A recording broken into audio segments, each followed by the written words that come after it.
Love you. அவள் தான் மச்சான் அது. If it is okay with you.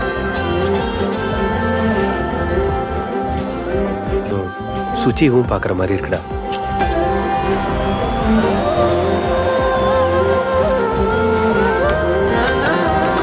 லைஃப்ல இனிமே நீ இல்லவே இல்லை.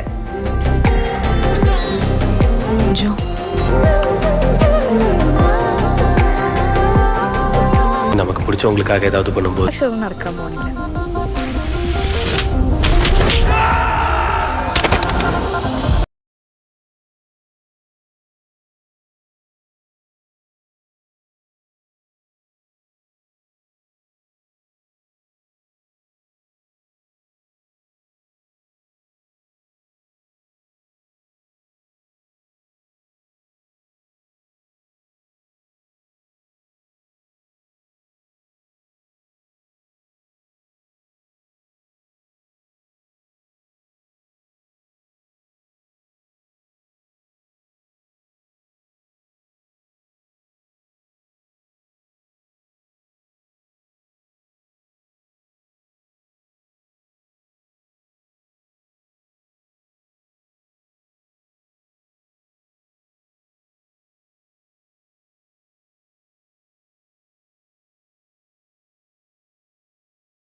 ಇವತ್ತು ನಾವು ಮಾತಾಡ್ತಿರೋದು ರಿಯೋ ರಾಜ್ ಅಭಿನಯದ ಯೂತ್ಸ್ಗೆ ತುಂಬಾ ಕನೆಕ್ಟ್ ಆದ ರೊಮ್ಯಾಂಟಿಕ್ ಡ್ರಾಮಾ ಸಿನಿಮಾ ಜಿಯೋ ಬಗ್ಗೆ. College love story, heart break ಮತ್ತು ಅರೇಂಜ್ ಮ್ಯಾರೇಜ್ ಈ ಕಾನ್ಸೆಪ್ಟ್ ಹೊಸದೇನಲ್ಲ. ಆದರೆ ಈ ಸಿನಿಮಾದಲ್ಲಿ ಎಮೋಷನ್ಸ್ ವರ್ಕ್ಔಟ್ ಆಗಿದೆಯಾ, ಈ ಸಿನಿಮಾ ನಿಜವಾಗ್ಲೂ ನಿಮ್ಮ ಸಮಯಕ್ಕೆ ವರ್ತ್ ಇದೆಯಾ ಇಲ್ವಾ ಅನ್ನೋದನ್ನು ಈ ಒಂದು ರಿವ್ಯೂನಲ್ಲಿ ಪೂರ್ತಿಯಾಗಿ ತಿಳಿಸಿಕೊಡ್ತೀನಿ. ಮೊದಲಿಗೆ ಕಥೆಯಕ್ಕೆ ವಿಚಾರಕ್ಕೆ ಬಂದರೆ, ನಾಯಕ ಜೋ ಒಬ್ಬ ಕಾಲೇಜ್ ಹುಡುಗ. ಕಾಲೇಜ್ ದಿನಗಳಲ್ಲಿ ಸುಚಿತ್ರ ಅಂದರೆ ಮಾಳವಿಕಾ ಮನೋಜ್ ಅನ್ನೋ ಮಲಯಾಳಂ ಹುಡುಗಿಯನ್ನು ಪ್ರೀತಿಸ್ತಾನೆ. ಇಬ್ಬರ ನಡುವೆ ಕ್ಯೂಟ್ ಲವ್ ಸ್ಟೋರಿ ನಡೆಯುತ್ತೆ. ಬಟ್ ಕೆಲವು ಅನಿರೀಕ್ಷಿತ ಘಟನೆಗಳಿಂದಾಗಿ ಆ ಲವ್ ಸ್ಟೋರಿ ದುರಂತದಲ್ಲಿ ಎಂಡ್ ಆಗುತ್ತೆ. ಲವ್ ಫೇಲರ್ನಿಂದ ಕಂಪ್ಲೀಟಾಗಿ ಕುಸಿದು ಹೋಗಿರೋ ಜೋ ಪೋಷಕರ ಒತ್ತಾಯಕ್ಕೆ ಶ್ರುತಿ ಅಂದರೆ ಭವ್ಯತ್ರಿಕಾ ಅನ್ನೋ ಹುಡುಗಿಯನ್ನು ಮದುವೆ ಆಗ್ತಾನೆ. ಆದರೆ ಶ್ರುತಿಗೂ ಕೂಡ ಆ ಮದುವೆ ಇಷ್ಟ ಇರಲ್ಲ. ಒಂದೇ ಮನೆಯಲ್ಲಿದ್ದರೂ ಅಪರಿಚಿತರಂತೆ ಇರೋ ಈ ಇಬ್ಬರು ಕೊನೆಗೆ ಒಬ್ಬರನ್ನೊಬ್ಬರು ಹೇಗೆ ಅರ್ಥ ಮಾಡಿಕೊಳ್ತಾರೆ, ಜೋ ತನ್ನ ಹಳೆಯ ನೋವಿನಿಂದ ಹೊರಬರ್ತಾನ ಅನ್ನೋದೇ ಈ ಜೋ ಸಿನಿಮಾದ ಮುಖ್ಯ ಕತೆ. ಇರಲಿ, ಫಸ್ಟ್ ಆಫ್ ಆಲ್ ಈ ಸಿನಿಮಾದ ಪಾಸಿಟಿವ್ ಕಡೆಗೆ ಬಂದರೆ, ಫಸ್ಟ್ ಹಾಫ್ನಲ್ಲಿ ಬರೋ ಕಾಲೇಜ್ ಲವ್ ಸ್ಟೋರಿ, ಫ್ರೆಂಡ್ಶಿಪ್ ಮತ್ತು ಹುಮರ್ ತುಂಬಾ ನ್ಯಾಚುರಲ್ ಆಗಿ ಮೂಡಿಬಂದಿದೆ. ಇನ್ನು ರಿಯೋ ರಾಜ್ ಲವರ್ ಬಾಯ್ ಆಗಿ ಮತ್ತು ಎಮೋಷ್ನಲ್ ಸೀನ್ಗಳಲ್ಲಿ ತುಂಬ ಚೆನ್ನಾಗಿ ಆ್ಯಕ್ಟ್ ಮಾಡಿದ್ದಾರೆ. ನಾಯಕಿ ಮಾಳವಿಕಾ ಮನೋಜ್ ತಮ್ಮ ಅಭಿನಯದಿಂದ ಗಮನ ಸೆಳೆಯುತ್ತಾರೆ. ಇನ್ನು ಮ್ಯೂಸಿಕ್, ಸಿದ್ದು ಕುಮಾರ್ ಅವರ ಸಂಗೀತ ಮತ್ತು ಬ್ಯಾಕ್ಗ್ರೌಂಡ್ ಸ್ಕೋರ್ ಈ ಸಿನಿಮಾದ ನಿಜವಾದ ಜೀವಳ ಅಂತ ಹೇಳ್ತೀವಿ. ಹಾಡುಗಳು ಕಿವಿಗೆ ಹಿತವಾಗಿವೆ. ಇನ್ನು ಮದರ್ ಸೆಂಟಿಮೆಂಟ್ ಅಂದರೆ, ಸಿನಿಮಾದಲ್ಲಿ ತಾಯಿ ಮಗನ ನಡುವಿನ ಒಂದು ಸೀನ್ ಇದೆ, ಅದು ನಿಮ್ಮ ಮನಸ್ಸಿಗೆ ಕನೆಕ್ಟ್ ಆಗುತ್ತೆ. ಇಲ್ಲಿ ಇನ್ನು ಈ ನೆಗೆಟಿವ್ ಕಡೆಗೆ ಬಂದರೆ, second half slow pacing, first half ಇದ್ದಷ್ಟು ವೇಗ ಮತ್ತು ಮಜಾ ಸೆಕೆಂಡ್ ಹಾಫ್ನಲ್ಲಿ ಇರಲ್ಲ. ಹಳೆಯ ಕಾನ್ಸೆಪ್ಟ್ ಅಂದರೆ ನಮಗೆ ಪ್ರೀಮಿಯಂ ಅಥವಾ ರಾಜಾರಾಣಿ ಸಿನಿಮಾಗಳ ನೆನಪಾಗೋದು ಖಂಡಿತ. ಕಥೆಯಲ್ಲಿ ಹೊಸತೇನವೇನು ಇಲ್ಲ. ನೀವೇನಾದರೂ ನಮ್ಮ ಚಾನಲ್ಗೆ ಹೊಸಬರಾಗಿದ್ದರೆ ಒಂದು ಲೈಕ್ ಕೊಟ್ಟು ಸಬ್ಸ್ಕ್ರೈಬ್ ಮಾಡಿಕೊಳ್ಳಿ. ಮುಂದಿನ ವೀಡಿಯೋಗಳಿಗೆ ತಮಗೆ ಬಂದು ತಲುಪುತ್ತವೆ.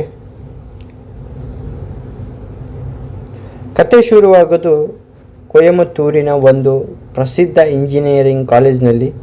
ನಾಯಕ ಜೋ ಒಬ್ಬ ಹಳ್ಳಿಯಿಂದ ಬಂದಿರುವ ಮಾಸ್ ಹುಡುಗ. ಆತನಿಗೆ ಸಿಟ್ಟು ಬೇಗ ಬರುತ್ತೆ, ರಫ್ ಆ್ಯಂಡ್ ಟಫ್ ಸ್ವಭಾವ, ಬಟ್ ಫ್ರೆಂಡ್ಸ್ ಅಂದರೆ ಪ್ರಾಣ. ಕಾಲೇಜ್ನಲ್ಲಿ ಆತನದ್ದೇ ಒಂದು ದೊಡ್ಡ ಫ್ರೆಂಡ್ಸ್ ಗ್ಯಾಂಗ್ ಇರುತ್ತೆ. ಅಷ್ಟಾಗಿ ಓದಿನ ಮೇಲೆ ಗಮನ ಇರಲ್ಲ. ಜಗಳಗಳು, ತಮಾಷೆ, ಕ್ಯಾಂಟೀನ್ನಲ್ಲಿ ಟೈಮ್ ಪಾಸ್ ಮಾಡೋದೇ ಜೋನ್ ಕೆಲಸವಾಗಿರುತ್ತದೆ. ಇನ್ನು ಸುಚಿತ್ರಾಳ ಎಂಟ್ರಿ ಏನಂದರೆ, ಇದೇ ಕಾಲೇಜ್ಗೆ ಸುಚಿತ್ರ ಅಂದರೆ ಮಾಳ್ವಿಕಾ ಮನೋಜ್ ಅನ್ನೋ ಮಲಯಾಳ ಹುಡುಗಿ ಅಡ್ಮಿಷನ್ ತಗೋತಾಳೆ. ಸುಚಿತ್ರ ತುಂಬ ಸೈಲೆಂಟು, ಕ್ಯೂಟ್ ಮತ್ತು ಸಾಂಪ್ರದಾಯಿಕ ಹುಡುಗಿ. ಒಂದು ದಿನ ಕ್ಯಾಂಪಸ್ನಲ್ಲಿ ಜೋ ಸುಚಿತ್ರಳನ್ನು ನೋಡ್ತಾನೆ. ಮೊದಲ ನೋಟದಲ್ಲಿ ಜೋಗೆ ಆಕೆಯ ಮೇಲೆ ಪ್ರೀತಿ ಹುಟ್ಟುತ್ತೆ, ಅಂದರೆ ಲವ್ ಆ್ಯಟ್ ಫಸ್ಟ್ ಸೈಟ್. ಅಲ್ಲಿಯವರೆಗೆ ಯಾವುದೇ ಹುಡುಗಿಯರ ತಂಟೆಗೆ ಹೋಗದ ಜೋ ಸುಚಿತ್ರಳನ್ನು ನೋಡಿದ ಮೇಲೆ ಕಂಪ್ಲೀಟಾಗಿ ಚೇಂಜ್ ಆಗ್ತಾನೆ. ಈಗ ಒನ್ ಸೈಡ್ ಲವ್ ಅಂದರೆ, ಜೋ ತನ್ನ ಫ್ರೆಂಡ್ಸ್ ಹತ್ತಿರ ನನಗೆ ಈ ಹುಡುಗಿ ಬೇಕೇ ಬೇಕು ಅಂತ ಹೇಳ್ತಾನೆ. ಸುಚಿತ್ರ ಬರೋ ಕಾಲೇಜ್ ಬಸ್ ಹಿಡಿಯೋದು, ಆಕೆ ಲೈಬ್ರರಿಯಲ್ಲಿ ಕೂತಾಗ ದೂರದಿಂದಲೇ ನೋಡೋದು, ಆಕೆ ನಡೆದುಕೊಂಡು ಹೋಗುವಾಗ ಫ್ರೆಂಡ್ಸ್ ಜೊತೆ ಸೇರಿ ಆಕೆಯ ಗಮನ ಸೆಳೆಯೋಕೆ ಏನೇನೋ ತಲೆ ಮಾಡೋದು. ಹೀಗೆ ಜೋ ಫುಲ್ ಒನ್ ಸೈಡ್ ಲವರ್ ಆಗಿ ಬದಲಾಗ್ತಾನೆ. ಆದರೆ ಸುಚಿತ್ರ ಆರಂಭದಲ್ಲಿ ಜೋನನ್ನು ಕಂಪ್ಲೀಟಾಗಿ ಇಗ್ನೋರ್ ಮಾಡ್ತಾಳೆ. ಜೋನ್ ರಫ್ ಸ್ವಭಾವ ನೋಡಿ ಆಕೆಗೆ ಸ್ವಲ್ಪ ಭಯ ಕೂಡ ಇರುತ್ತೆ. ಜೋ ಎಷ್ಟೇ ಫಾಲೋ ಮಾಡಿದರೂ ಸುಚಿತ್ರ ಕ್ಯಾರೆ ಅನ್ನುವುದೇ ಇಲ್ಲ. ಆದರೆ ಕಾಲೇಜಿನಲ್ಲಿ ನಡೆಯುವ ಒಂದು ಸಣ್ಣ ಘಟನೆ ಇಬ್ಬರ ನಡುವಿನ ಸಂಬಂಧವನ್ನು ಸಂಪೂರ್ಣವಾಗಿ ಬದಲಾಯಿಸುತ್ತದೆ. ಕಾಲೇಜಿನ ಕೆಲವು ಹಿರಿಯ ವಿದ್ಯಾರ್ಥಿಗಳು ಅಂದರೆ ಸೀನಿಯರ್ಸ್ ಸುಚಿತ್ರಾಗೆ ರ್ಯಾಗಿಂಗ್ ಹೆಸರಿನಲ್ಲಿ ಕಿರಿಕಿರಿ ಮಾಡಲು ಪ್ರಯತ್ನಿಸುತ್ತಾರೆ. ಇದನ್ನು ನೋಡಿದ ಜೋ ತಕ್ಷಣ ಮಧ್ಯ ಪ್ರವೇಶಿಸಿ ಆ ಸೀನಿಯರ್ಸ್ ಜೊತೆ ಭೀಕರವಾಗಿ ಜಗಳವಾಡಿ ಸುಚಿತ್ರಾಳನ್ನು ರಕ್ಷಿಸುತ್ತಾನೆ. ಜೋ ಹೊರಗಿನಿಂದ ರಫ್ ಆಗಿ ಕಂಡರೂ ಒಳಗಡೆಯಿಂದ ಎಷ್ಟು ಒಳ್ಳೆಯವನು ಮತ್ತು ಹೆಣ್ಣು ಮಕ್ಕಳಿಗೆ ಎಷ್ಟು ಗೌರವ ನೀಡುತ್ತಾನೆ ಎಂಬುದು ಸುಚಿತ್ರಾಗೆ ಅರ್ಥವಾಗುತ್ತೆ. ಆ ದಿನದ ನಂತರ ಸುಚಿತ್ರಾಗೆ ಜೋ ಮೇಲಿದ್ದ ಭಯ ಕರಗಿ ಸಣ್ಣ ಗೌರವ ಮತ್ತು ಆಸಕ್ತಿ ಮೂಡಲು ಶುರುವಾಗುತ್ತೆ. ದಿನಗಳು ಕಳೆದಂತೆ ಇಬ್ಬರ ನಡುವೆ ಸ್ನೇಹ ಬೆಳುತ್ತೆ. ಜೋ ಸುಚಿತ್ರಗಾಗಿ ಸಣ್ಣ ಸಣ್ಣ ವಿಷಯಗಳಲ್ಲಿ ಕಾಳಜಿ ವಹಿಸಲು ಶುರು ಮಾಡ್ತಾನೆ. ಆದರೆ ಸುಚಿತ್ರಾಗೆ ಮಲಯಾಳಂ ಇಷ್ಟವೆಂದು ಆಕೆಯ ಜೊತೆ ಮಾತಾಡಲು ಮಲಯಾಳಂ ಪದಗಳನ್ನು ಕಲಿಯಲು ಪ್ರಯತ್ನಿಸುತ್ತಾನೆ. ಒಂದು ದಿನ ಜೋ ತನ್ನ ಮನಸ್ಸಿನ ಪ್ರೀತಿಯನ್ನು ಸುಚಿತ್ರಾಗೆ ವ್ಯಕ್ತಪಡಿಸುತ್ತಾನೆ, ಪ್ರಪೋಸ್ ಮಾಡ್ತಾನೆ. ಸುಚಿತ್ರಾ ತಕ್ಷಣವೇ ಒಪ್ಪದಿದ್ದರೂ ಆತನ ಸತ್ಯಸಂಬಂಧತೆ ಮತ್ತು ಪ್ರೀತಿಯನ್ನು ನೋಡಿ ಕೊನೆಗೆ ತನ್ನ ಪ್ರೀತಿಯನ್ನು ಒಪ್ಪಿಕೊಳ್ತಾನೆ. ಇಲ್ಲಿಂದ ಇಬ್ಬರು ಕ್ಯೂಟ್ ಲವ್ ಸ್ಟೋರಿ ಆರಂಭವಾಗುತ್ತೆ. ಕಾಲೇಜ್ ಬಸ್ನಲ್ಲಿ ಜೊತೆಯಾಗಿ ಕುಳಿತು ಪ್ರಯಾಣಿಸುವುದು ಮತ್ತು ಕಾಲೇಜ್ ಕ್ಯಾಂಟೀನ್ನಲ್ಲಿ ಒಬ್ಬರಿಗೊಬ್ಬರು ತಿಂಡಿ ತಿನ್ನಿಸುವುದು, ಮತ್ತೇನೆಂದರೆ ಮಳೆ ಬರುವಾಗ ದಿನಗಳಲ್ಲಿ ಕ್ಯಾಂಪಸ್ನಲ್ಲಿ ಜೊತೆಯಾಗಿ ನಡೆಯುತ್ತಾ ಹರಟೆ ಹೊಡೆಯೋದು. ಈ ಪ್ರೀತಿ ಎಷ್ಟು ಆಳವಾಗುತ್ತದೆ ಅಂದರೆ ಇಬ್ಬರು ಒಬ್ಬರಿಗೊಬ್ಬರು ಬಿಟ್ಟಿರಲಾರದಷ್ಟು ಹತ್ತಿರವಾಗುತ್ತಾರೆ. ಜೋ ಸಂಪೂರ್ಣವಾಗಿ ಬದಲಾಗಿ ಸುಚಿತ್ರಾಳನ ಸಂತೋಷವೇ ನನ್ನ ಪ್ರಪಂಚ ಅಂದುಕೊಳ್ತಾನೆ. ಇನ್ನು ಕಾಲೇಜಿನ ಅಂತಿಮ ವರ್ಷ ಹತ್ತಿರವಾಗುತ್ತದೆ. ಎಲ್ಲರ ಮನೆಗಳಲ್ಲಿ ಕೆರಿಯರ್ ಮತ್ತು ಮದುವೆ ಮಾತುಕತೆಗಳು ಶುರುವಾಗುತ್ತವೆ. ಸುಚಿತ್ರಾ ಜೋ ಬಳಿ ಬಂದು, ನಮ್ಮ ಮನೆಯಲ್ಲಿ ತುಂಬ ಸಾಂಪ್ರದಾಯಿಕ ಮತ್ತು ಕಟ್ಟುನಿಟ್ಟಿನ ವಾತಾವರಣ ಇದೆ. ನಮ್ಮ ತಂದೆ ಮತ್ತು ಅಣ್ಣಂದಿರು ನನ್ನನ್ನು ಬೇರೆ ಜಾತಿಯ ಅಥವಾ ಬೇರೆ ರಾಜ್ಯದ ಹುಡುಗನ ಜೊತೆ ಮದುವೆ ಮಾಡಲು ಎಂದಿಗೂ ಒಪ್ಪುವುದಿಲ್ಲ ಎಂದು ತನ್ನ ಭಯವನ್ನು ಹೇಳಿಕೊಳ್ತಾಳೆ. ಯಾರಲ್ಲಿ ಅಂದರೆ ಜೋನಲ್ಲಿ. ಆಗ ಜೋ ಆಕೆಗೆ ಧೈರ್ಯ ತುಂಬುತ್ತಾ, ನಾನು ಹೇಗಾದರೂ ಮಾಡಿ ಇಂಜಿನಿಯರಿಂಗ್ ಮುಗಿಸಿ ನೌಕರಿಯನ್ನು ತಗೊಳ್ತೇನೆ ಅಂತ ಹೇಳ್ತಾನೆ. ಆಮೇಲೆ ನೇರವಾಗಿ ನಿಮ್ಮ ಮನೆಗೆ ಬಂದು ನಿಮ್ಮ ತಂದೆಯ ಕಾಲು ಬಿದ್ದು ನಿನ್ನನ್ನು ಮದುವೆಯಾಗಲು ಅನುಮತಿ ಕೇಳ್ತೀನಿ ಅಂತ ಹೇಳ್ತಾನೆ ಎಂದು ಭರವಸೆ ನೀಡ್ತಾನೆ. ಆದರೆ ವಿಧಿಯಾಟವೇ ಬೇರೆಯಾಗಿತ್ತು. ಏನಂದರೆ ಕಾಲೇಜು ಶಿಕ್ಷಣ ಮುಗಿಯುವ ಹಂತಕ್ಕೆ ಬಂದಾಗ ಸುಚಿತ್ರಾಳ ನಡವಳಿಕೆಯಲ್ಲಿನ ಬದಲಾವಣೆಯನ್ನು ಆಕೆಯ ಮನೆಯವರೇ ಗಮನಿಸುತ್ತಾರೆ. ಒಂದು ದಿನ ಸುಚಿತ್ರಾ ಜೋ ಜೊತೆಯಲ್ಲಿ ಫೋನ್ನಲ್ಲಿ ಮಾತಾಡುತ್ತಿರುವುದನ್ನು ಆಕೆಯ ಅವನ ಅಣ್ಣ ನೋಡಿಬಿಡ್ತಾನೆ. ಸುಚಿತ್ರಾಳನ ಫೋನ್ ಕಸಿದುಕೊಂಡು ಪರಿಶೀಲಿಸಿದಾಗ ಜೋ ಮತ್ತು ಸುಚಿತ್ರಾಳ ಪ್ರೇಮ ಕಥೆ ಕಂಪ್ಲೀಟಾಗಿ ಮನೆಯವರಿಗೆ ತಿಳಿದು ಹೋಗುತ್ತದೆ. ಸುಚಿತ್ರಾಳದ ತಂದೆ ಮತ್ತು ಅಣ್ಣಂದಿರು ತೀವ್ರ ಕೋಪಗೊಳ್ತಾರೆ. ಆಕೆಯನ್ನು ಕಾಲೇಜಿಗೆ ಕಳಿಸುವುದಕ್ಕೆ ಕ್ಷಣವೇ ನಿಲ್ಲಿಸಿ ಕೊಯಮತ್ತೂರಿನಿಂದ ಆಕೆಯ ಸ್ವಂತ ಊರಾದ ಕೇರಳಕ್ಕೆ ಬಲವಂತವಾಗಿ ಕರೆದುಕೊಂಡು ಹೋಗಿ ಮನೆ ಬಂಧನದಲ್ಲಿಡ್ತಾರೆ. ಇನ್ನು ಸುಚಿತ್ರಾ ಕಾಲೇಜಿಗೆ ಬರದೆ ಫೋನ್ ಕೂಡ ಸ್ವಿಚ್ ಆಫ್ ಆಗಿದ್ದನ್ನು ಕಂಡು ಜೋ ಆತಂಕಗೊಳ್ತಾನೆ, ಅಂದರೆ ಭಯ ಬೀಳ್ತಾನೆ.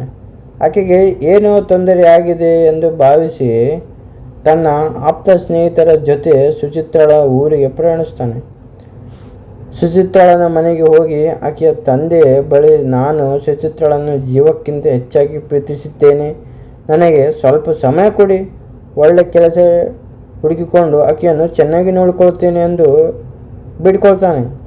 ಆದರೆ ಜಾತಿ ಮತ್ತು ಗೌರವದ ಹುಚ್ಚಿನಿಂದ ಸುಚಿತ್ರಾಳನ ತಂದೆ ಮತ್ತು ಅಣ್ಣಂದಿರು ಜೋ ಮಾತು ಕೇಳುತ್ತಿರಲಿಲ್ಲ. ಅವರು ಜೋ ಮತ್ತು ಆತನ ಸ್ನೇಹಿತರ ಮೇಲೆ ದಯೆ ಇಲ್ಲದೆ ಭೀಕರವಾಗಿ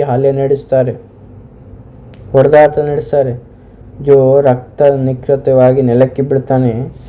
ಸುಚಿತ್ರಾ ಅಳುತ್ತಾ ಆತನನ್ನು ಉಳಿಸಲು ಪ್ರಯತ್ನಿಸಿದರೂ ಆಕೆಯನ್ನು ಎಳೆದುಕೊಂಡು ಹೋಗಿ ಒಂದು ರೂಮ್ನಲ್ಲಿ ಹಾಕಿ ಬೀಗ ಹಾಕ್ತಾರೆ. ಇನ್ನು ರಕ್ತನಾಗಿದ್ದ ಜೋನನ್ನು ಆತನ ಸ್ನೇಹಿತರು ಆಸ್ಪತ್ರೆಗೆ ಸೇರಿಸ್ತಾರೆ. ಚೇತರಿಸಿಕೊಂಡ ತಕ್ಷಣ ಜೋ ಮತ್ತೆ ಸುಚಿತ್ರಾಳನ್ನು ಹೇಗಾದರೂ ಮಾಡಿ ಭೇಟಿಯಾಗಬೇಕು ಎಂದು ಪ್ರಯತ್ನಿಸ್ತಾನೆ. ಆದರೆ ಅದೇ ಸಮಯದಲ್ಲಿ ಸುಚಿತ್ರಾಗೆ ಬೇರೊಬ್ಬ ವ್ಯಕ್ತಿಯ ಜೊತೆ ಬಲವಂತದ ಮದುವೆ ಮಾಡಲು ಆಕೆಯ ಮನೆಯವರು ಎಲ್ಲ ಏರ್ಪಾಡು ಮಾಡ್ತಾರೆ. ಈ ಮದುವೆಗೆ ಮತ್ತು ಕುಟುಂಬದ ಮಾನಸಿಕ ಕಿರುಕುಳಕ್ಕೆ ಒಪ್ಪದ ಸುಚಿತ್ರಾ ತನಗೆ ಜೋ ಸಿಗದಿದ್ದರೆ ಈ ಬದುಕು ಬೇಡವೆಂದು ನಿರ್ಧರಿಸಿ ತೀವ್ರವಾದ ನಿರ್ಧಾರ ತೆಗೆದುಕೊಳ್ತಾಳೆ. ಅಂದರೆ ಆತ್ಮಹತ್ಯೆ ಮಾಡಿಕೊಳ್ತಾಳೆ. ಆಸ್ಪತ್ರೆಯಿಂದ ಬಂದ ಜೋ ಸುಚಿತ್ರಾ ಇನ್ನೂ ಈ ಲೋಕದಲ್ಲೇ ಇಲ್ಲ ಎಂಬ ಘೋರ ಸತ್ಯ ತಿಳಿಯುತ್ತದೆ. ತನ್ನ ಕಣ್ಣೆದುರೇ ಪ್ರೀತಿಯನ್ನು ತನ್ನ ಜೀವನವನ್ನು ಕಳೆದುಕೊಂಡ ಜೋ ಕಂಪ್ಲೀಟ್ ಆಗಿ ಶಟರ್ ಆಗಿ ಹೋಗುತ್ತದೆ.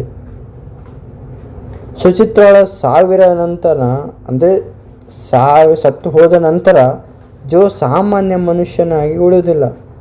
ಆತನ ನಗು, ಆತನ ಜೀವ ಎಲ್ಲವೂ ಹೊರಟು ಹೋಗುತ್ತದೆ. ಗಡ್ಡ ಬೆಳೆಸಿಕೊಂಡು ಯಾರ ಜೊತೆಯೂ ಮಾತನಾಡದೆ ತನ್ನದೇ ಲೋಕದಲ್ಲಿರ್ತಾನೆ. ಬೆಳಗ್ಗೆಯಿಂದ ರಾತ್ರಿಯವರೆಗೆ ಆಲ್ಕೋಹಾಲ್ ಮಾಡುತ್ತಾ ಸುಚಿತ್ರಾಳ ನೆನಪುಗಳಲ್ಲೇ ನಿರುಳುತ್ತಾನೆ. ಮಗ ದಿನ ದಿನಕ್ಕೂ ಸಾಯುತ್ತಿರುವುದನ್ನು ನೋಡಲಾಗದೆ ಜೋನ್ ತಾಯಿ ರೋಧಿಸುತ್ತಾಳೆ. ತನ್ನ ಮಗ ಬದುಕದಿದ್ದರೂ ಶವದಂತಿದ್ದಾನೆ ಎಂದು ಕಣ್ಣೀರು ಹಾಕ್ತಾಳೆ. ಮಗನ ಜೀವನವನ್ನು ಮತ್ತೆ ಸರಿದಾರಿಗೆ ತರಲು ಆತನಿಗೆ ಮದುವೆ ಮಾಡುವುದೊಂದೇ ಬಾರಿ ಎಂದು ಜೋನ್ ಹೆತ್ತವರು ನಿರ್ಧರಿಸುತ್ತಾರೆ. ಜೋ ದಿನವೂ ಮದ್ಯಪಾನ ಮಾಡಿ ತನ್ನನ್ನೇ ತಾನು ಹಾಳು ಮಾಡಿಕೊಳ್ಳುತ್ತಿರುವುದನ್ನು ನೋಡಲಾಗದೆ ಆತನ ತಾಯಿ ತೀವ್ರ ಅನಾರೋಗ್ಯಕ್ಕೆ ಒಳಗಾಗುತ್ತಾಳೆ. ಒಂದು ದಿನ ತಾಯಿ ಜೋ ಕೈ ಹಿಡಿದು, ನೀನು ಹೇಗೆ ಸಾಯುತ್ತಿದ್ದನ್ನು ನೋಡೋಕೆ ನನ್ನಿಂದ ಸಾಧ್ಯವಿಲ್ಲ. ನನಗೋಸ್ಕರ ಒಂದಾಗು, ಮದುವೆಯಾಗು, ನನ್ನ ಕೊನೆಯ ಆಸೆಯನ್ನು ಈಡೇರಿಸು ಎಂದು ಕಾಲು ಹಿಡಿದು ಬೇಡಿಕೊಳ್ತಾನೆ. ಅಂದರೆ ಜೋನ ತಾಯಿಯ ಕಣ್ಣೀರು ಮತ್ತು ಸ್ಥಿತಿಯನ್ನು ನೋಡಿ ಮನನೊಂದು ಹೋಗುವ ಜೋ ತನಗೆ ಇಷ್ಟವಿಲ್ಲದಿದ್ದರೂ ತಾಯಿಯ ಸಂತೋಷಕ್ಕಾಗಿ ಮದುವೆಯಾಗಲು ಒಪ್ಪಿಕೊಳ್ತಾನೆ. ಶ್ರುತಿ ಎಂಬ ಸಾಂಪ್ರದಾಯಿಕ ಕುಟುಂಬದ ಹುಡುಗಿಯ ಜೊತೆ ಮದುವೆ ನಿಶ್ಚಯವಾಗುತ್ತದೆ. ಶ್ರುತಿ ನೋಡಲು ತುಂಬ ಸೈಲೆಂಟ್, ಶಿಸ್ತಿನ ಹಾಗೂ ಸ್ವಾತಂತ್ರ್ಯ ಆಲೋಚನೆ ಉಳ್ಳ ಹುಡುಗಿ. ಆದರೆ ಇಲ್ಲೊಂದು ದೊಡ್ಡ ಸತ್ಯ ಅಡಗಿರುತ್ತೆ. ಏನಂದರೆ ಶ್ರುತಿಗೂ ಕೂಡ ಆ ಮದುವೆ ಎಳ್ಳಷ್ಟು ಇಷ್ಟವಿರುತ್ತಿರಲಿಲ್ಲ. ಆಕೆಯ ಕುಟುಂಬದವರ ಒತ್ತಡಕ್ಕೆ ಮಣಿದು ಈ ಮದುವೆಗೆ ಒಪ್ಪಿಕೊಳ್ಳುತ್ತಾರೆ. ಆಕೆಯ ಮನಸ್ಸಿನಲ್ಲೂ ತನ್ನದೇ ಆದ ಗೊಂದಲಗಳು ಮತ್ತು ಹಳೆಯ ನೆನಪುಗಳಿರುತ್ತವೆ. ದೊಡ್ಡ ಮಟ್ಟದಲ್ಲಿ ಇಬ್ಬರು ಮದುವೆ ನಡೆಯುತ್ತದೆ. ಆದರೆ ಮದುವೆ ಮಂಟಪದಲ್ಲಿ ಜೋ ಮತ್ತು ಶ್ರುತಿ ಇಬ್ಬರ ಮುಖದಲ್ಲಿ ಯಾವುದೇ ನಗು ಅಥವಾ ಸಂತೋಷ ಇರುವುದಿಲ್ಲ. ಮದುವೆಯಾಗಿ ಜೋ ಮನೆಗೆ ಬಂದ ನಂತರ ಮೊದಲ ರಾತ್ರಿಯ ಸೀನ್ ಬರುತ್ತದೆ. ಕೊಠಡಿಯ ಒಳಗೆ ಬಂದು ಶ್ರುತಿ ಜೋನಿಂದ ತುಂಬ ಅಂತರ ಕಾಯ್ದುಕೊಂಡು ನಿಲ್ತಾಳೆ. ಜೋ ಆಕೆಯನ್ನು ನೋಡಿ, ನಿನಗೆ ಈ ಮದುವೆ ಇಷ್ಟವಿಲ್ಲ ಎಂದು ನನಗೆ ಗೊತ್ತು. ನನಗೂ ಕೂಡ ಜೀವನದಲ್ಲಿ ಯಾವುದೇ ಆಸೆಗಳು ಉಳಿದಿಲ್ಲ. ನೀನು ನನ್ನಿಂದ ಯಾವುದೇ ಭಯ ಪಡುವ ಅಗತ್ಯವಿಲ್ಲ. ನಿನಗೆ ಪೂರ್ಣ ಸ್ವಾತಂತ್ರ್ಯವಿದೆ ಎಂದು ಸೈಲೆಂಟಾಗಿ ಹೇಳಿ ತಾನು ನೆಲದ ಮೇಲೆ ಮಡಿಕೊಳ್ತಾನೆ. ಅಲ್ಲಿಗೆ ಇಬ್ಬರ ನಡುವೆ ಯಾವುದೇ ದೈಹಿಕ ಮತ್ತು ಮಾನಸಿಕ ಬಂಧವಿಲ್ಲದೆ ಕೆಲವು ಹೆಸರಿಗಷ್ಟೇ ಗಂಡ ಹೆಂಡತಿ ಎಂಬ ವಿಚಿತ್ರ ಸಂಬಂಧ ಶುರುವಾಗುತ್ತೆ. ದಿನದಲ್ಲಿ ಉರುಳುತ್ತವೆ. ಜೋ ಮತ್ತು ಶ್ರುತಿ ಒಂದೇ ಕೊಠಡಿಯಲ್ಲಿದ್ದರೂ ಒಬ್ಬರನ್ನೊಬ್ಬರು ಮಾತಾಡಿಸುವುದಿಲ್ಲ. ಶ್ರುತಿ ಬೆಳಗ್ಗೆ ಎದ್ದು ತನ್ನ ಕೆಲಸಗಳನ್ನು ತಾನು ಮಾಡಿಕೊಳ್ತಾಳೆ. ಜೋ ಎಂದಿನಂತೆ ಸೈಲೆಂಟಾಗಿ ಕೆಲಸಕ್ಕೆ ಹೋಗಿ ರಾತ್ರಿ ತಡವಾಗಿ ಮನೆಗೆ ಬಂದು ಮಲಗಿಕೊಳ್ತಾನೆ. ಶ್ರುತಿಯ ಕೋಪ, ಸಿಡಿಮಿಡಿ ಮತ್ತು ಅಸಮಾಧಾನವನ್ನು ಜೋ ತುಂಬ ತಾಳ್ಮೆಯಿಂದ ಸಹಿಸಿಕೊಳ್ತಾನೆ. ಆಕೆಯ ಮೇಲೆ ಎಂದಿಗೂ ಕೂಗಾಡುವುದಿಲ್ಲ ಅಥವಾ ಅಧಿಕಾರ ಚಲಾಯಿಸುವುದಿಲ್ಲ. ಒಂದು ದಿನ ಶ್ರುತಿಗೆ ದೂರದ ನಗರದಲ್ಲಿ ಉದ್ಯೋಗ ಸಿಗುತ್ತದೆ. ಮನೆಯವರು ಆಕೆಯನ್ನು ಕೆಲಸಕ್ಕೆ ಕಳುಹಿಸಲು ವಿರೋಧ ವ್ಯಕ್ತಪಡಿಸಿದಾಗ ಜೋ ಸ್ವಂತ ಮುಂದೆ ಬಂದು ಆಕೆಗೆ ತನ್ನ ಸ್ವಂತ ಕಾಲ ಮೇಲೆ ನಿಲ್ಲುವ ಹಕ್ಕಿದೆ, ಆಕೆಯನ್ನು ಕೆಲಸಕ್ಕೆ ಕಳುಹಿಸಿ ಎಂದು ಮನೆಯವರನ್ನು ಒಪ್ಪಿಸಿ ಆಕೆಯ ಬೆಂಬಲವಾಗಿ ನಿಲ್ತಾನೆ. ಜೋನ್ ಈ ಕಡೆ ಶ್ರುತಿಗೆ ದೊಡ್ಡ ಆಶ್ಚರ್ಯವನ್ನು ಉಂಟು ಮಾಡುತ್ತದೆ. ತನ್ನಿಂದ ಇಷ್ಟೊಂದು ಅಂತರ ಕಾಯ್ದುಕೊಳ್ಳುವ ಹೆಂಡತಿಗೆ ಕಾಯ್ದುಕೊಳ್ಳುವ ಹೆಂಡತಿಗೆ ಯಾಕೆ ಇಷ್ಟೊಂದು ಗೌರವ ಮತ್ತು ಸ್ವಾತಂತ್ರ್ಯ ಕೊಡ್ತಾನಿದ್ದಾನೆ ಎಂಬ ಕುತೂಹಲ ಶ್ರುತಿಯಲ್ಲಿ ಮೂಡಿಬರಲು ಶುರುವಾಗುತ್ತದೆ. ಶ್ರುತಿಗೆ ಉದ್ಯೋಗ ಸಿಕ್ಕ ನಂತರ ಆಕೆ ಪ್ರತಿದಿನ ಕೆಲಸಕ್ಕೆ ಹೋಗಿ ಬರಲು ಶುರು ಮಾಡ್ತಾಳೆ. ಜೋ ಆಕೆಗೆ ಯಾವುದೇ ತೊಂದರೆ ಕೊಡದೆ ಆಕೆಯ ಪ್ರತಿಯೊಂದು ನಿರ್ಧಾರಕ್ಕೂ ಗೌರವ ನೀಡಿರ್ತಾನೆ. ಆದರೆ ರಾತ್ರಿ ಆದರೆ ಸಾಕು, ಜೋ ಕೊಠಡಿಯ ಮೂಲೆಯಲ್ಲಿ ಕುಳಿತು ಮದ್ಯಪಾನ ಮಾಡ್ತಾನೆ. ಹಳೆಯ ಗಾಯಗಳನ್ನು ನೆನೆದು ಕಣ್ಣೀರು ಹಾಕುವುದು ಶ್ರುತಿಗೆ ಗಮನಕ್ಕೆ ಬರುತ್ತದೆ. ಇಷ್ಟೊಂದು ಸೌಮ್ಯ ಮತ್ತು ಹೆಂಡತಿಯನ್ನು ಗೌರವಿಸುವ ವ್ಯಕ್ತಿ ಯಾಕೆ ಹೀಗೆ ತನ್ನನ್ನು ತಾನು ನಾಶಪಡಿಸಿಕೊಳ್ಳುತ್ತಿದ್ದಾನೆ? ಈತನ ಗತಕಾಲದಲ್ಲಿ ಏನಾಗಿದೆ ಎಂಬ ಪ್ರಶ್ನೆ ಶ್ರುತಿಯನ್ನು ತೀವ್ರವಾಗಿ ಕಾಡಲು ಶುರುವಾಗುತ್ತದೆ. ಒಂದಿನ ಜೋನ್ ಕಾಲೇಜ್ ಸ್ನೇಹಿತರು ಆತನನ್ನು ನೋಡಲು ಮನೆಗೆ ಬರ್ತಾರೆ. ಆ ಸಮಯದಲ್ಲಿ ಜೋ ಮನೆಯಲ್ಲಿ ಇರುವುದಿಲ್ಲ. ಶ್ರುತಿ ಆ ಸ್ನೇಹಿತರಿಗೆ ಚಹಾ ನೀಡಿ ಆತಿಥ್ಯ ವಹಿಸುತ್ತಾಳೆ, ಅಂದರೆ ಸ್ವಾಗತ ಮಾಡ್ತಾಳೆ. ಮಾತಿನ ಮಧ್ಯೆ ಶ್ರುತಿ ಜೋನ್ ಗತಕಾಲದ ಬಗ್ಗೆ ಹಾಗೂ ಆತನ ನಡವಳಿಕೆಯ ಬಗ್ಗೆ ಸ್ನೇಹಿತರನ್ನು ಪ್ರಶ್ನಿಸುತ್ತಾಳೆ. ಆಗ ಜೋನ್ ಆಪ್ತ ಸ್ನೇಹಿತ ಜೋ ತಮ್ಮ ಸುಚಿತ್ರ ನಡುವೆ ನಡೆದ ಈ ಪವಿತ್ರವಾದ ಆಳವಾದ ಪ್ರೇಮ ಕಥೆಯನ್ನು ಆರಂಭದಿಂದ ಕೊನೆಯವರೆಗೂ ಶ್ರುತಿಗೆ ವಿವರಿಸ್ತಾನೆ. ಜೋ ಸುಚಿತ್ರಳನ್ನು ಎಷ್ಟು ವಿಚಿತ್ರವಾಗಿ ಪ್ರೀತಿಸುತ್ತಿದ್ದ. ಸುಚಿತ್ರನನ್ನು ಉಳಿಸಿಕೊಳ್ಳಲು ಆಕೆಯ ಊರಿಗೆ ಹೋಗಿ ರಕ್ತಸ್ಥಿಕ್ಕನಾಗುವಂತೆ ಪೆಟ್ಟು ತಿಂದಿದ್ದು. ಕೊನೆಗೆ ಸುಚಿತ್ರಳನ ಸಾವು ಜೋನ್ ಜೀವನವನ್ನೇ ಹೇಗೆ ತಿಂಡಿ ಹಿಪ್ಪಿ ಮಾಡಿತು. ಈ ಪ್ರತಿಯೊಂದು ಕಟ್ಟು ಸತ್ಯವು ಶ್ರುತಿಯ ಮುಂದೆ ಅನಾವರಣಗೊಳ್ಳುತ್ತದೆ. ಜೋ ದುರಂತಮಯ ಕಥೆಯನ್ನು ಕೇಳಿದ ಶ್ರುತಿಗೆ ಸಾಕ್ಷಾತ್ ಆಘಾತವಾಗುತ್ತದೆ. ಅಲ್ಲಿಯವರೆಗೆ ಜೋ ಮೇಲೆ ತನಗಿದ್ದ ಕೋಪ, ಕಿರಿಕಿರಿ ಮತ್ತು ದೇಶವೇನೆಲ್ಲ ಒಂದೇ ಕ್ಷಣದಲ್ಲಿ ಕರಗಿ ನಿರಾರಾಗುತ್ತದೆ. ಈತ ಹೆಂಡತಿಯನ್ನು ನಿರ್ಲಕ್ಷಿಸುತ್ತಿರುವ ರಾಕ್ಷಸನಲ್ಲ, ಬದಲಿಗೆ ಪ್ರೀತಿಯಲ್ಲಿ ಕಂಪ್ಲೀಟ್ ಆಗಿ ಸೋತು ತಾಯಿಗಾಗಿ ಮತ್ತು ತನಗಾಗಿ ನನಗಾಗಿ ನನ್ನ ಜೀವನವನ್ನು ತ್ಯಾಗ ಮಾಡುತ್ತಿರುವ ಒಬ್ಬ ಪವಿತ್ರವಾದ ಜೀವ ಎಂಬ ಸತ್ಯ ಶ್ರುತಿಗೆ ಅರಿವಾಗುತ್ತದೆ.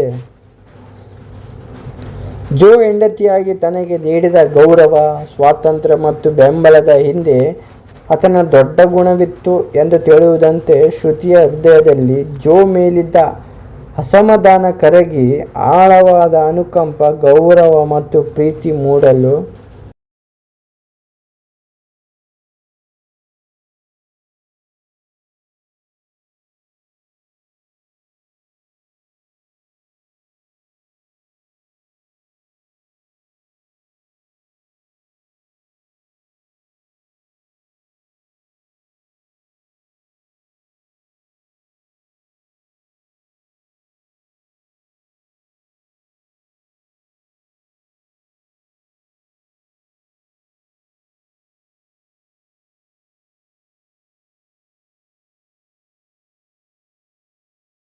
ನೀವೇನಾದರೂ ನಮ್ಮ ಚಾನಲ್ಗೆ ಹೊಸಬರಾಗಿದ್ದರೆ ಒಂದು ಲೈಕ್ ಕೊಟ್ಟು ಸಬ್ಸ್ಕ್ರೈಬ್ ಮಾಡಿಕೊಳ್ಳಿ. ಮುಂದಿನ ವಿಡಿಯೋಗಳಿಗೆ ತಮಗೆ ಬಂದು ತಲುಪುತ್ತವೆ. ಕತೆ ಶುರುವಾಗೋದು ಕೊಯಮತ್ತೂರಿನ ಒಂದು ಪ್ರಸಿದ್ಧ ಇಂಜಿನಿಯರಿಂಗ್ ಕಾಲೇಜಿನಲ್ಲಿ. ನಾಯಕ ಜೋ ಒಬ್ಬ ಹಳ್ಳಿಯಿಂದ ಬಂದಿರುವ ಮಾಸ್ ಹುಡುಗ. ಆತನಿಗೆ ಸಿಟ್ಟು ಬೇಗ ಬರುತ್ತೆ, ರಫ್ ಆ್ಯಂಡ್ ಟಫ್ ಸ್ವಭಾವ, ಬಟ್ ಫ್ರೆಂಡ್ಸ್ ಅಂದರೆ ಪ್ರಾಣ. ಕಾಲೇಜ್ನಲ್ಲಿ ಆತನದ್ದೇ ಒಂದು ದೊಡ್ಡ ಫ್ರೆಂಡ್ಸ್ ಗ್ಯಾಂಗ್ ಇರುತ್ತೆ. ಅಷ್ಟಾಗಿ ಓದಿನ ಮೇಲೆ ಗಮನ ಇರಲ್ಲ. ಜಗಳಗಳು, ತಮಾಷೆ, ಕ್ಯಾಂಟೀನ್ನಲ್ಲಿ ಟೈಮ್ ಪಾಸ್ ಮಾಡೋದೇ ಜೋನ್ ಕೆಲಸವಾಗಿರುತ್ತದೆ. ಇನ್ನು ಸುಚಿತ್ರಳ ಎಂಟ್ರಿ ಏನಂದರೆ, ಇದೇ ಕಾಲೇಜ್ಗೆ ಸುಚಿತ್ರ ಅಂದರೆ ಮಾಳ್ವಿಕಾ ಮನೋಜ್ ಅನ್ನೋ ಮಲಯಾಳ ಹುಡುಗಿ ಅಡ್ಮಿಷನ್ ತಗೋತಾಳೆ. ಸುಚಿತ್ರ ತುಂಬ ಸೈಲೆಂಟು, ಕ್ಯೂಟ್ ಮತ್ತು ಸಾಂಪ್ರದಾಯಿಕ ಹುಡುಗಿ. ಒಂದು ದಿನ ಕ್ಯಾಂಪಸ್ನಲ್ಲಿ ಜೋ ಸುಚಿತ್ರಳನ್ನು ನೋಡ್ತಾನೆ. ಮೊದಲ ನೋಟದಲ್ಲಿ ಜೋಗೆ ಆಕೆಯ ಮೇಲೆ ಪ್ರೀತಿ ಹುಟ್ಟುತ್ತೆ, ಅಂದರೆ ಲವ್ ಆ್ಯಟ್ ಫಸ್ಟ್ ಸೈಟ್. ಅಲ್ಲಿಯವರೆಗೆ ಯಾವುದೇ ಹುಡುಗಿಯರ ತಂಟೆಗೆ ಹೋಗದ ಜೋ ಸುಚಿತ್ರಳನ್ನು ನೋಡಿದ ಮೇಲೆ ಕಂಪ್ಲೀಟಾಗಿ ಚೇಂಜ್ ಆಗ್ತಾನೆ. ಈಗ ಒನ್ ಸೈಡ್ ಲವ್ ಅಂದರೆ ಜೋ ತನ್ನ ಫ್ರೆಂಡ್ಸ್ ಹತ್ತಿರ ನನಗೆ ಈ ಹುಡುಗಿ ಬೇಕೇ ಬೇಕು ಅಂತ ಹೇಳ್ತಾನೆ. ಸುಚಿತ್ರ ಬರೋ ಕಾಲೇಜ್ ಬಸ್ ಹಿಡಿಯೋದು, ಆಕೆ ಲೈಬ್ರರಿಯಲ್ಲಿ ಕೂತಾಗ ದೂರದಿಂದಲೇ ನೋಡೋದು, ಆಕೆ ನಡೆದುಕೊಂಡು ಹೋಗುವಾಗ ಫ್ರೆಂಡ್ ಜೊತೆ ಸೇರಿ ಆಕೆಯ ಗಮನ ಸೆಳೆಯೋಕೆ ಏನೇನೋ ತಲೆ ಮಾಡೋದು. ಹೀಗೆ ಜೋ ಫುಲ್ ಒನ್ ಸೈಡ್ ಲವರ್ ಆಗಿ ಬದಲಾಗ್ತಾನೆ. ಆದರೆ ಸುಚಿತ್ರಾ ಆರಂಭದಲ್ಲಿ ಜೋನನ್ನು ಕಂಪ್ಲೀಟಾಗಿ ಇಗ್ನೋರ್ ಮಾಡ್ತಾಳೆ. ಜೋನ್ ರಫ್ ಸ್ವಭಾವ ನೋಡಿ ಆಕೆಗೆ ಸ್ವಲ್ಪ ಭಯ ಕೂಡ ಇರುತ್ತೆ. ಜೋ ಎಷ್ಟೇ ಫಾಲೋ ಮಾಡಿದರೂ ಸುಚಿತ್ರಾ ಕ್ಯಾರೆ ಅನ್ನುವುದೇ ಇಲ್ಲ. ಆದರೆ ಕಾಲೇಜಿನಲ್ಲಿ ನಡೆಯುವ ಒಂದು ಸಣ್ಣ ಘಟನೆ ಇಬ್ಬರ ನಡುವಿನ ಸಂಬಂಧವನ್ನು ಸಂಪೂರ್ಣವಾಗಿ ಬದಲಾಯಿಸುತ್ತದೆ. ಕಾಲೇಜಿನ ಕೆಲವು ಹಿರಿಯ ವಿದ್ಯಾರ್ಥಿಗಳು ಅಂದರೆ ಸೀನಿಯರ್ಸ್ ಸುಚಿತ್ರಾಗೆ ರ್ಯಾಗಿಂಗ್ ಹೆಸರಿನಲ್ಲಿ ಕಿರಿಕಿರಿ ಮಾಡಲು ಪ್ರಯತ್ನಿಸುತ್ತಾರೆ. ಇದನ್ನು ನೋಡಿದ ಜೋ ತಕ್ಷಣ ಮಧ್ಯ ಪ್ರವೇಶಿಸಿ ಆ ಸೀನಿಯರ್ಸ್ ಜೊತೆ ಭೀಕರವಾಗಿ ಜಗಳವಾಡಿ ಸುಚಿತ್ರಾಳನ್ನು ರಕ್ಷಿಸುತ್ತಾನೆ. ಜೋ ಹೊರಗಿನಿಂದ ರಫ್ ಆಗಿ ಕಂಡರೂ ಒಳಗಡೆಯಿಂದ ಎಷ್ಟು ಒಳ್ಳೆಯವನು ಮತ್ತು ಹೆಣ್ಣು ಮಕ್ಕಳಿಗೆ ಎಷ್ಟು ಗೌರವ ನೀಡುತ್ತಾನೆ ಎಂಬುದು ಸುಚಿತ್ರಾಗೆ ಅರ್ಥವಾಗುತ್ತೆ. ಆ ದಿನದ ನಂತರ ಸುಚಿತ್ರಾಗೆ ಜೋ ಮೇಲಿದ್ದ ಭಯ ಕರಗಿ ಸಣ್ಣ ಗೌರವ ಮತ್ತು ಆಸಕ್ತಿ ಮೂಡಲು ಶುರುವಾಗುತ್ತೆ. ದಿನಗಳು ಕಳೆದಂತೆ ಇಬ್ಬರ ನಡುವೆ ಸ್ನೇಹ ಬೆಳುತ್ತೆ. ಜೋ ಸುಚಿತ್ರಾಗಾಗಿ ಸಣ್ಣ ಸಣ್ಣ ವಿಷಯಗಳಲ್ಲಿ ಕಾಳಜಿ ವಹಿಸಲು ಶುರು ಮಾಡ್ತಾನೆ. ಆದರೆ ಸುಚಿತ್ರಾಗೆ ಮಲಯಾಳಂ ಇಷ್ಟವೆಂದು ಆಕೆಯ ಜೊತೆ ಮಾತಾಡಲು ಮಲಯಾಳಂ ಪದಗಳನ್ನು ಕಲಿಯಲು ಪ್ರಯತ್ನಿಸುತ್ತಾನೆ. ಒಂದು ದಿನ ಜೋ ತನ್ನ ಮನಸ್ಸಿನ ಪ್ರೀತಿಯನ್ನು ಸುಚಿತ್ರಾಗೆ ವ್ಯಕ್ತಪಡಿಸುತ್ತಾನೆ, ಪ್ರಪೋಸ್ ಮಾಡ್ತಾನೆ. ಸುಚಿತ್ರಾ ತಕ್ಷಣವೇ ಒಪ್ಪದಿದ್ದರೂ ಆತನ ಸತ್ಯಸಂಬಂಧತೆ ಮತ್ತು ಪ್ರೀತಿಯನ್ನು ನೋಡಿ ಕೊನೆಗೆ ತನ್ನ ಪ್ರೀತಿಯನ್ನು ಒಪ್ಪಿಕೊಳ್ತಾನೆ. ಇಲ್ಲಿಂದ ಇಬ್ಬರು ಕ್ಯೂಟ್ ಲವ್ ಸ್ಟೋರಿ ಆರಂಭವಾಗುತ್ತೆ.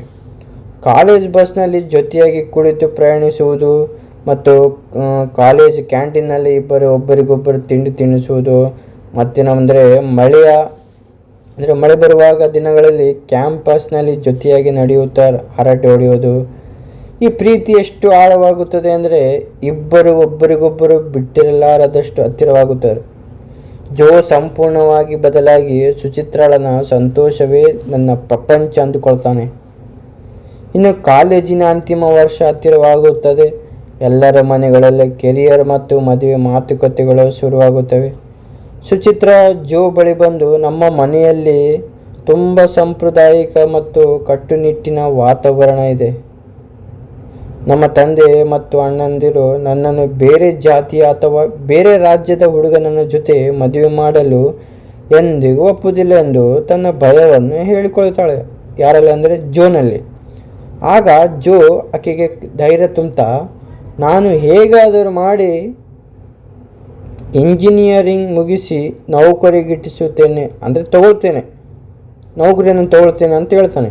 ಆಮೇಲೆ ನೇರವಾಗಿ ನಿಮ್ಮ ಮನೆಗೆ ಬಂದು ನಿಮ್ಮ ತಂದೆಯ ಕಾಲು ಬಿದ್ದು ನಿನ್ನನ್ನು ಮದುವೆಯಾಗಲು ಅನುಮತಿ ಕೇಳ್ತೀನಿ ಅಂತ ಹೇಳ್ತಾನೆ ಎಂದು ಭರವಸೆ ನೀಡ್ತಾನೆ. ಆದರೆ ವಿಧಿಯಾಟವೇ ಬೇರೆಯಾಗಿತ್ತು. ಏನಂದರೆ ಕಾಲೇಜು ಶಿಕ್ಷಣ ಮುಗಿಯುವ ಹಂತಕ್ಕೆ ಬಂದಾಗ ಸುಚಿತ್ರಾಳ ನಡವಳಿಕೆಯಲ್ಲಿನ ಬದಲಾವಣೆಯನ್ನು ಆಕೆಯ ಮನೆಯವರೇ ಗಮನಿಸುತ್ತಾರೆ. ಒಂದು ದಿನ ಸುಚಿತ್ರಾ ಜೋ ಜೊತೆಯಲ್ಲಿ ಫೋನ್ನಲ್ಲಿ ಮಾತಾಡುತ್ತಿರುವುದನ್ನು ಆಕೆಯ ಅವನ ಅಣ್ಣ ನೋಡಿಬಿಡ್ತಾನೆ. ಸುಚಿತ್ರಾಳನ ಫೋನ್ ಕಸಿದುಕೊಂಡು ಪರಿಶೀಲಿಸಿದಾಗ ಜೋ ಮತ್ತು ಸುಚಿತ್ರಾಳ ಪ್ರೇಮ ಕಥೆ ಕಂಪ್ಲೀಟಾಗಿ ಮನೆಯವರಿಗೆ ತಿಳಿದು ಹೋಗುತ್ತದೆ. ಸುಚಿತ್ರಾಳದ ತಂದೆ ಮತ್ತು ಅಣ್ಣಂದಿರು ತೀವ್ರ ಕೋಪಗೊಳ್ತಾರೆ. ಆಕೆಯನ್ನು ಕಾಲೇಜಿಗೆ ಕಳಿಸುವುದಕ್ಕೆ ಕ್ಷಣವೇ ನಿಲ್ಲಿಸಿ ಕೊಯಮತ್ತೂರಿನಿಂದ ಆಕೆಯ ಸ್ವಂತ ಊರಾದ ಕೇರಳಕ್ಕೆ ಬಲವಂತವಾಗಿ ಕರೆದುಕೊಂಡು ಹೋಗಿ ಮನೆ ಬಂಧನದಲ್ಲಿಡ್ತಾರೆ. ಇನ್ನು ಸುಚಿತ್ರಾ ಕಾಲೇಜಿಗೆ ಬರದೆ ಫೋನ್ ಕೂಡ ಸ್ವಿಚ್ ಆಫ್ ಆಗಿದ್ದನ್ನು ಕಂಡು ಜೋ ಆತಂಕಗೊಳ್ತಾನೆ, ಅಂದರೆ ಭಯ ಬೀಳ್ತಾನೆ. ಆಕೆಗೆ ಏನೋ ತೊಂದರೆ ಆಗಿದೆ ಎಂದು ಭಾವಿಸಿ ತನ್ನ ಆಪ್ತ ಸ್ನೇಹಿತರ ಜೊತೆ ಸುಚಿತ್ರಾಳ ಊರಿಗೆ ಪ್ರಯಾಣಿಸ್ತಾನೆ. ಸುಚಿತ್ರಾಳನ ಮನೆಗೆ ಹೋಗಿ ಆಕೆಯ ತಂದೆ ಬಳಿ, ನಾನು ಸುಚಿತ್ರಾಳನ್ನು ಜೀವಕ್ಕಿಂತ ಹೆಚ್ಚಾಗಿ ಪ್ರೀತಿಸಿದ್ದೇನೆ, ನನಗೆ ಸ್ವಲ್ಪ ಸಮಯ ಕೊಡಿ, ಒಳ್ಳೆ ಕೆಲಸ ಹುಡುಕಿಕೊಂಡು ಆಕೆಯನ್ನು ಚೆನ್ನಾಗಿ ನೋಡಿಕೊಳ್ತೇನೆ ಎಂದು ಬಿಡ್ಕೊಳ್ತಾನೆ.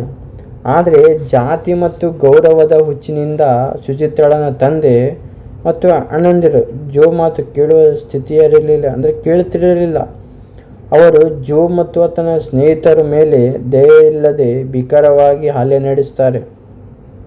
ಹೊಡೆದಾಟ ನಡೆಸ್ತಾರೆ. ಜೋ ರಕ್ತ ನಿಕೃತವಾಗಿ ನೆಲಕ್ಕೆ ಬೀಳ್ತಾನೆ.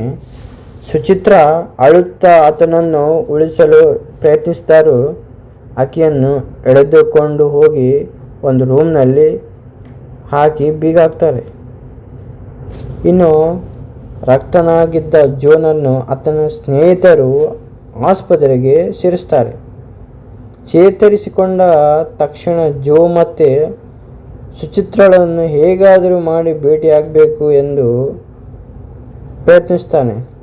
ಆದರೆ ಅದೇ ಸಮಯದಲ್ಲಿ ಸುಚಿತ್ರಾಗೆ ಬೇರೊಬ್ಬ ವ್ಯಕ್ತಿಯ ಜೊತೆ ಬಲವಂತದ ಮದುವೆ ಮಾಡಲು ಆಕೆಯ ಮನೆಯವರು ಎಲ್ಲ ಏರ್ಪಾಡು ಮಾಡ್ತಾರೆ. ಈ ಮದುವೆಗೆ ಮತ್ತು ಕುಟುಂಬದ ಮಾನಸಿಕ ಕಿರುಕುಳಕ್ಕೆ ಒಪ್ಪದ ಸುಚಿತ್ರ ತನಗೆ ಜೋ ಸಿಗದಿದ್ದರೆ ಈ ಬದುಕು ಬೇಡವೆಂದು ನಿರ್ಧರಿಸಿ ತೀವ್ರವಾದ ನಿರ್ಧಾರ ತೆಗೆದುಕೊಳ್ತಾಳೆ. ಅಂದರೆ ಆತ್ಮಹತ್ಯೆ ಮಾಡಿಕೊಳ್ತಾಳೆ. ಆಸ್ಪತ್ರೆಯಿಂದ ಬಂದ ಜೋ ಸುಚಿತ್ರ ಇನ್ನೂ ಈ ಲೋಕದಲ್ಲೇ ಇಲ್ಲ ಎಂಬ ಘೋರ ಸತ್ಯ ತಿಳಿಯುತ್ತದೆ. ತನ್ನ ಕಣ್ಣೆದುರೇ ಪ್ರೀತಿಯನ್ನು ತನ್ನ ಜೀವನವನ್ನು ಕಳೆದುಕೊಂಡ ಜೋ ಕಂಪ್ಲೀಟ್ ಆಗಿ ಶಟರ್ ಆಗಿ ಹೋಗುತ್ತದೆ. ಸುಚಿತ್ರಳ ಸತ್ತು ಹೋದ ನಂತರ ಜೋ ಸಾಮಾನ್ಯ ಮನುಷ್ಯನಾಗಿ ಉಳಿಯುವುದಿಲ್ಲ.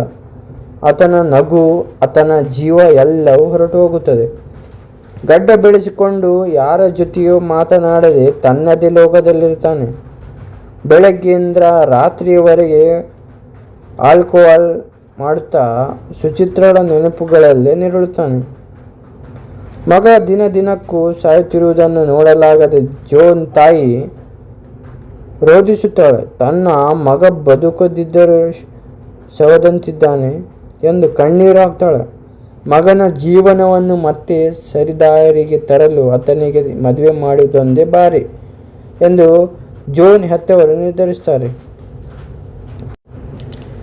ಜೋ ದಿನವೂ ಮದ್ಯಪಾನ ಮಾಡಿ ತನ್ನನ್ನೇ ತಾನು ಹಾಳು ಮಾಡಿಕೊಳ್ಳುತ್ತಿರುವುದನ್ನು ನೋಡಲಾಗದೆ ಆತನ ತಾಯಿ ತೀವ್ರ ಅನಾರೋಗ್ಯಕ್ಕೆ ಒಳಗಾಗುತ್ತಾಳೆ. ಒಂದು ದಿನ ತಾಯಿ ಜೋ ಕೈ ಹಿಡಿದು, ನೀನು ಹೇಗೆ ಸಾಯುತ್ತಿದ್ದನ್ನು ನೋಡೋಕೆ ನನ್ನಿಂದ ಸಾಧ್ಯವಿಲ್ಲ. ನನಗೋಸ್ಕರ ಒಂದಾಗು, ಮದುವೆಯಾಗು, ನನ್ನ ಕೊನೆಯ ಆಸೆಯನ್ನು ಈಡೇರಿಸು ಎಂದು ಕಾಲು ಹಿಡಿದು ಬೇಡಿಕೊಳ್ತಾನೆ. ಅಂದರೆ ಜೋನ ತಾಯಿಯ ಕಣ್ಣೀರು ಮತ್ತು ಸ್ಥಿತಿಯನ್ನು ನೋಡಿ ಮನನೊಂದು ಹೋಗುವ ಜೋ ತನಗೆ ಇಷ್ಟವಿಲ್ಲದಿದ್ದರೂ ತಾಯಿಯ ಸಂತೋಷಕ್ಕಾಗಿ ಮದುವೆಯಾಗಲು ಒಪ್ಪಿಕೊಳ್ತಾನೆ.